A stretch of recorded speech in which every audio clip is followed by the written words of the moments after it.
نحمده ونستعينه ونستغفره ونؤمن به ونتوكل عليه ونعوذ بالله من شرور أنفسنا ومن سيئات أعمالنا من يهده الله فلا مضل له ومن يضلله فلا هادي له ونشهد أن لا إله إلا الله وحده لا شريك له ونشهد أن محمدا عبده ورسوله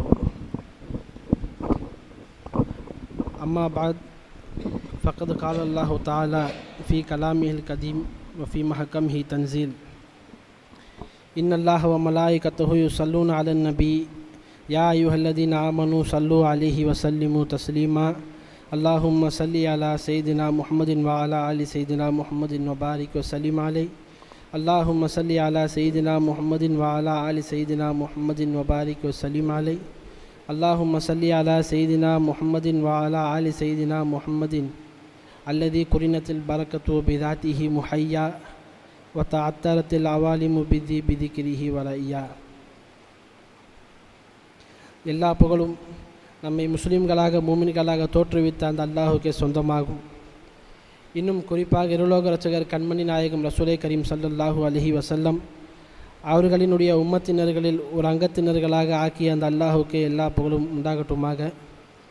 இன்னும் குறிப்பாக அல்லாஹுவையும் மதித்து அல்லாஹும் ரசூலையும் மதிப்பதுடன் அல்லாஹும் அவனுடைய ரசூலும் யாரையெல்லாம் மதிக்கும்படி சொன்னார்களோ அவர்களை மதிக்கக்கூடிய கூட்டத்தில் நம்மை ஆக்கிய அந்த அல்லாஹுக்கு எல்லா புகழும் உண்டாகட்டுமாக. அல்ஹம்துலில்லாஹ். அன்பர்களே, இது போன்ற ஒரு புனிதமிக்க மஜ்லிஸ் அல்லாஹு தஆலா நம் அனைவர்களையும் ஒன்று கூட்டியிருக்கிறான். அல்ஹம்துலில்லாஹ்.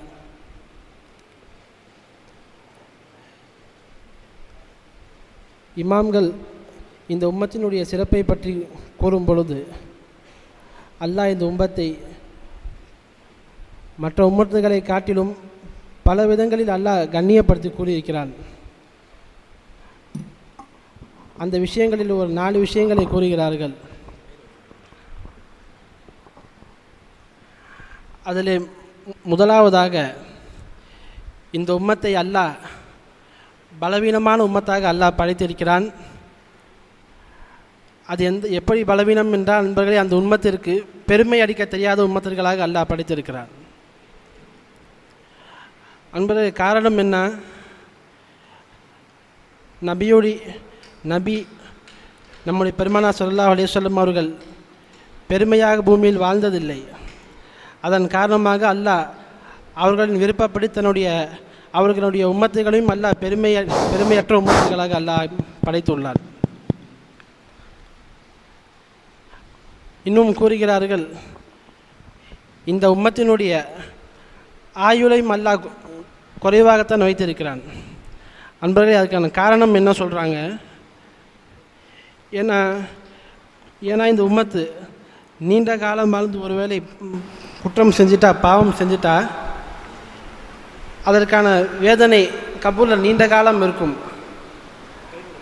அப்படி வேதனை இருக்குமானால் அந்த சிரமம் பெருமானார் ஸல்லல்லாஹு அலைஹி வஸல்லம் அவர்கள் தாங்கிக் கொள்ள மாட்டார்கள் என்பதற்காகவே அல்லாஹ் இந்த உம்மத்தை குறைவான ஆயுள் உள்ளவர்களாக படைத்துள்ளான் என்பதாக கூறுகிறார். இன்னும் கூறுகிறார்கள், இந்த உம்மத்தை அல்லாஹ் ஆகிர் உம்மத்தாக, கடைசியான உம்மத்தாக அல்லாஹ் படைத்துள்ளான். அதற்கு காரணம் என்ன அன்பர்களே? முன் சென்ற உம்மத்துகள் பாவம் செய்திருந்தால் அவர்கள் கபரில் சென்றதிலிருந்து கியாமத் வரையும் அந்த பாவத்திற்கான ஆதாப் நடந்து கொண்டே இருக்கும். அந்த நிலை இந்த உம்மத்திற்கு வரக்கூடாது என்பதற்காக வேண்டிய அல்லாஹ் இந்த உம்மத்தை இறுதியான உம்மத்தாக அல்லாஹ் படைத்திருக்கிறான். ஹஜ்ரத் சமர்கந்தி ரஹ்மத்துல்லாஹி அவர்கள் தன்னுடைய தன்பீஹுல் காஃபிலின் கிதாபில் எழுதுகிறாங்க, குர்ஆனில் அல்லாஹ் பல இடங்களில் இந்த உம்மத்தை சிறப்புப்படுத்தி கூறியிருக்கிறான். அதே மாதிரி ஹதீஸ்லேயும் சொல்கிறாங்க, பெருமானார் சொல்கிறாங்க.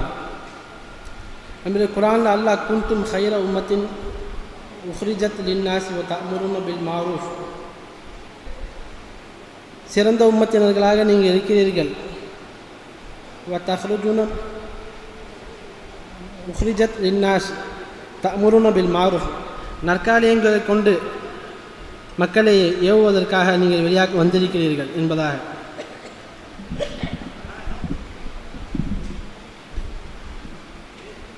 அன்பரை இத்தகைய சிறப்பு நமக்கு கிடைக்க காரணம் பெருமானார் ஸல்லல்லாஹு அலைஹி வஸல்லம் அவர்கள் என்பதை நாம் உறுதி கொள்ள வேண்டும். ஏனென்றால் நான் கியாமத்து நாளில் நூஹ் அலைஹிஸ்ஸலாம் அவர்களை அல்லாஹ் அழைக்கிறான். அழைத்து அவங்களிடத்தில் கேட்கிறான், நபியே உங்களுடைய கூட்டத்தார்களுக்கு நீங்கள் தீனை எத்தி வைத்தீர்களான்னு கேட்குறாங்களா? அதற்கு நான் எத்தி வச்சுட்டான்டான்னு நூஹ் அலைஹிஸ்ஸலாம் சொல்கிறாங்க. அந்த நூஹ் அலைஹிஸ்ஸலாமுடைய கூட்டத்தார்களை அழைத்து அல்லாஹ் கேட்குறான், உங்களுக்கு எத்தி வச்சாங்களா அந்த நபி, அவங்களுடைய மார்க்கத்தை எத்தி வச்சாங்களான்னு கேட்குறான் அல்லாஹ். அதற்கு அந்த மக்கள் அந்த மாதிரி யாரும் எங்களுக்கு எதுவும் சொல்லல அல்லாஹ் அப்படின்றாங்க. உடனே நூஹ் அலைஹிஸ்ஸலாம் அதற்கு சாட்சியாக இந்த உம்மத்தை தான் சொல்கிறாங்களாம். அப்போது அல்லாஹ் இந்த உம்மத்தை கூட்டி கேட்குறான், நீங்கள் என்ன சொல்கிறீங்க? இந்த மக்கள் சொல்கிறாங்க நூஹ் அலைஹிஸ்ஸலாம் இஸ்லாத்தை பற்றி அவங்க சொல்ல தீனை சொல்லலதா என்பதாக கூறுகிறார்கள். அதற்கு இந்த உம்மத்து கியாமத்தில் கூறும், யாரெல்லாம் நிச்சயம் அவங்க மார்க்கத்தை எத்தி வச்சாங்க, அதற்கு நாங்கள் சாட்சி என்பதாக. அப்போ அல்லாஹ் திரும்ப இந்த உம்மத்தில் கேட்குறானா, எப்படி எதை வச்சு நீங்கள் சாட்சி சொல்கிறீங்க அப்படின்ட்டு. அப்போ இந்த உம்மத்து கூறும், யாரெல்லாம் எங்களுடைய நபி அவர்கள் எங்களுக்கு இந்த உம்மத்தை சாட்சியாக இருக்கும் என்பதாக கூறியிருக்கிறார்கள். அப்பே அதன் அடிப்படையில் நாங்கள் சொல்கிறோம்ல, நிச்சயமாக மார்க்கத்தை அவங்க எத்தி வச்சாங்க என்பதாக கூறுவோம். நண்பர்களே, ஹதீஸில் வருகிறது, பெருமானார் ஸல்லல்லாஹு அலைஹி வஸல்லம் அவர்கள் கூறுகிறார்கள், மாமின் உம்மத்தின் இல்லா வ பாலுஹா ஃபின்னார் வ பாலுஹா ஃபில் ஜன்னா. நண்பர்களே, உம்மத்திலிருந்து எந்த ஒரு உம்மத்தும் இல்லை, இல்லா வ பாலுஹா ஃபில் ஜன்னா, அவர்களில் சில சொர்க்கத்திலும், வ பாலுஹா ஃபின்னார், சில நரகத்திலும் இருப்பார்கள்.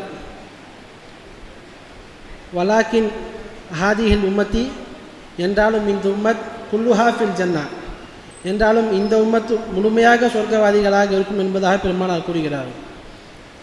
இன்னொரு ஹதீஸிலே வருகிறது, பெருமானார் கூறுகிறார்கள், ஒரு முறை சஹாபாக்கள் மத்தியில் அமர்ந்திருக்கிறாங்க பெருமானார் ஸல்லல்லாஹு அலைஹி வஸல்லம். அப்போது சஹாபாக்கள்கிட்ட பெருமானார் கேட்குறாங்க, சொர்க்கவாதிகளில் 4/4 நீங்கள் இருப்பதை நீங்கள் பொருந்திக் கொள்ளவில்லையான்னு கேட்குறாங்க பெருமானார். அதற்கு சஹாபாக்கள் சொல்கிறாங்க, கண்டிப்பாக யா ரசூலுல்லாஹ் என்பதாக. அதை கேட்டு பெருமானார் மீண்டும் கேட்கிறார்கள், சொர்க்கவாசிகளில் 3/1 நீங்கள் இருப்பதை பொருந்திக் கொள்ளவில்லையா என்பதாக கேட்கிறார்கள். அதை கேட்டு சஹாபாக்கள் நிச்சயமாக யா ரசூலுல்லாஹ் என்பதாக கூறுகிறார்கள்.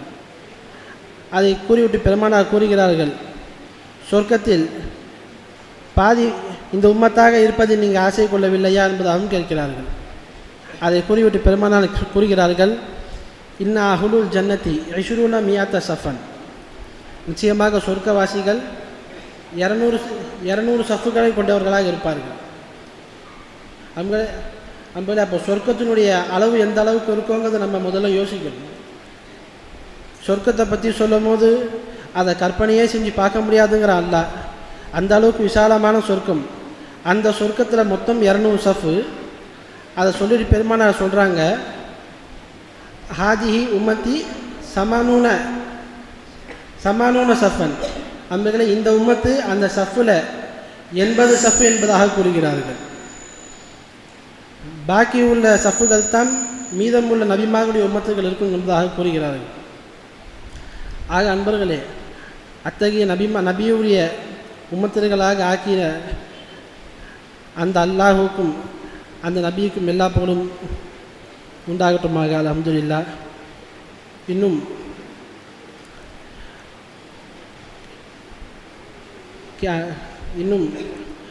இன்ஷா அல்லாஹ் குர்ஆனில் அல்லாஹ் கூறியது பொழுது, வமா அர்சல்னாக இல்லா ரஹ்மத்தன் லில் ஆலமீன்,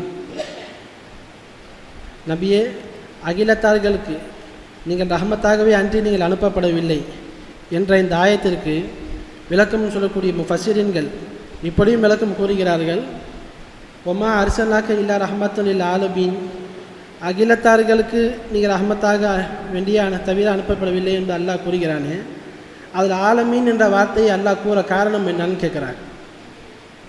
அன்றர்களே அதை சொல்லிட்டு திருப்பி அவங்க அடுத்து எழுதுகிறாங்க, ஆலம் என்று சொன்னால் இந்த ஒரு ஆலத்துக்கு மட்டும் ரஹ்மத் அல்ல முஹம்மது ரசூல் ஸல்லல்லாஹு அலைஹி வஸல்லம். அன்பர்களே, ஆலமே அருவாகும் ரஹ்மத் முஹம்மது ரசூலுல்லாஹி ஸல்லல்லாஹு அலைஹி வஸல்லம் என்பதாகவும், ஆலமே அமர் அதற்கும் ரஹ்மத் முஹம்மது ஸல்லல்லாஹு அலைஹி வஸல்லம் என்பதாகவும், ஆலமே பர்ஸஹ் அதற்கும் ரஹ்மத் முஹம்மது ரசூலுல்லாஹி ஸல்லல்லாஹு அலைஹி வஸல்லம் என்பதாக கூறுகிறார்கள். ஆக அன்பர்களே, அதன் அடிப்படையில் நாளைக்கு மரணித்த பின்பும் சொர்க்கத்திலும் அல்லாஹு தஆலா இருலோக ரட்சகர் கண்மணி நாயகத்துடன் இதே போன்று நம்மை சேர்த்து வைப்பானாக. வாஹிர் தாவானா அல்ஹம்துலில்லாஹி ரப்பில் ஆலமீன். அஸ்ஸலாமு அலைக்கும் வரஹ்மத்துல்லாஹி வபரகாத்துஹு.